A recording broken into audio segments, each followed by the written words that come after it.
As for our common defense, we reject as false the choice between our safety and our ideals. Our founding fathers, faced with perils that we can scarcely imagine, drafted a charter to assure the rule of law and the rights of man, a charter expanded by the blood of generations. Those ideals still light the world, and we will not give them up for expedience sake.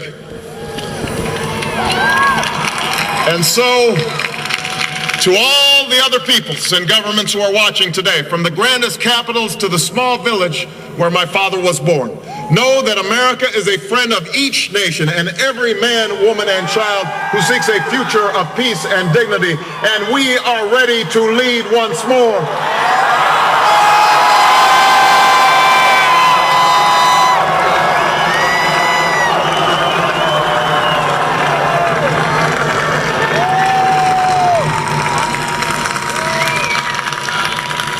Recall that earlier generations faced down fascism and communism not just with missiles and tanks, but with the sturdy alliances and enduring convictions. They understood that our power alone cannot protect us, nor does it entitle us to do as we please. Instead, they knew that our power grows through its prudent use. Our security emanates from the justness of our cause, the force of our example, the tempering qualities of humility and restraint.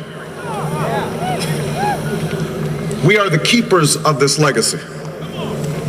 Guided by these principles once more, we can meet those new threats that demand even greater effort, even greater cooperation and understanding between nations. We will begin to responsibly leave Iraq to its people and forge a hard-earned peace in Afghanistan. With old friends and former foes, we will work tirelessly to lessen the nuclear threat and roll back the specter of a warming planet. We will not apologize for our way of life, nor will we waver in its defense. And for those who seek to advance their aims by inducing terror and slaughtering innocents, we say to you now that our spirit is stronger and cannot be broken. You cannot outlast us, and we will defeat you.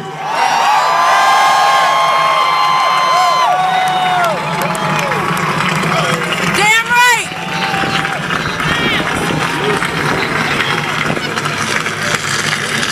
For we know that our patchwork heritage is a strength, not a weakness. We are a nation of Christians and Muslims, Jews and Hindus, and non-believers. We are shaped by every language and culture, drawn from every end of this earth. And because we have tasted the bitter swill of civil war and segregation and emerged from that dark chapter stronger and more united, we cannot help but believe that the old hatreds shall someday pass, that the lines of tribes shall soon dissolve, that as the world grows smaller, our common humanity shall reveal itself, and that America must play its role in ushering in a new era of peace. To the Muslim world, we seek a new way forward based on mutual interest and mutual respect. To those leaders around the globe who seek to sow conflict or blame their society's ills on the West, know that your people will judge you on what you can build, not what you destroy. To those who cling to power through corruption and deceit and the silencing of dissent, know that you are on the wrong side of history, but that we will extend a hand if you are willing to unclench your fist. To the people of poor nations, we pledge to work alongside you to make your farms flourish and let clean waters flow, to nourish starved bodies and feed hungry minds. And to those nations like ours that enjoy relative plenty, we say we can no longer afford indifference to the suffering outside our borders, nor can we consume the world's resources without regard to effect. For the world has changed, and we must change with it. As we consider the road that unfolds before us, we remember with humble gratitude those brave Americans who, at this very hour, patrol far-off deserts and distant mountains. They have something to tell us, just as the fallen heroes who lie in Arlington whisper through the ages. We honor them not only because they are the guardians of our liberty, but because they embody the spirit of service, a willingness to find meaning in something greater than themselves. And yet, at this moment, a moment that will define a generation, it is precisely this spirit that must inhabit us all. For as much as government can do and must do, it is ultimately the faith and determination of the American people upon which this nation relies. It is the kindness to take in a stranger when the levees break, the selflessness of workers who would rather cut their hours than see a friend lose their job, which sees us through our darkest hours.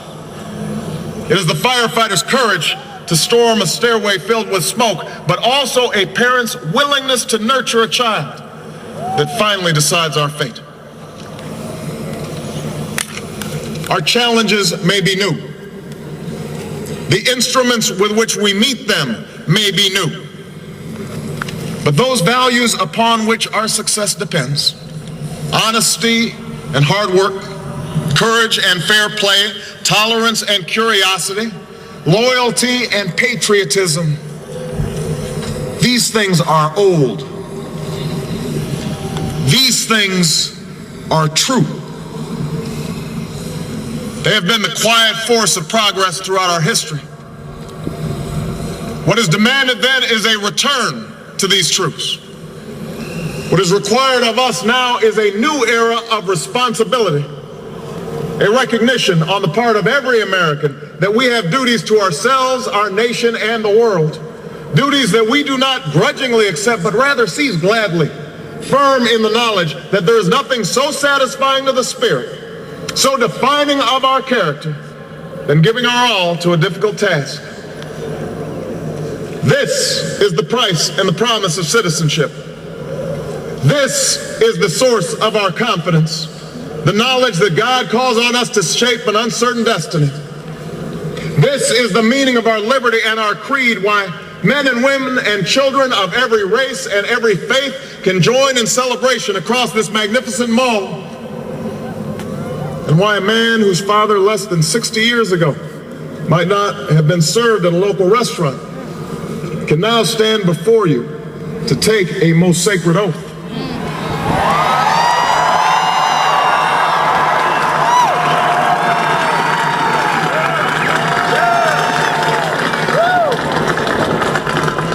So let us mark this day in remembrance of who we are and how far we have traveled. In the year of America's birth, in the coldest of months, a small band of patriots huddled by dying campfires on the shores of an icy river. The capital was abandoned. The enemy was advancing. The snow was stained with blood. At a moment when the outcome of our revolution was most in doubt, the father of our nation ordered these words be read to the people. Let it be told to the future world that in the depth of winter, when nothing but hope and virtue could survive, that the city and the country, alarmed at one common danger, came forth to meet it. America, in the face of our common dangers, in this winter of our hardship, let us remember these timeless words. With hope and virtue, let us brave once more the icy currents and endure what storms may come.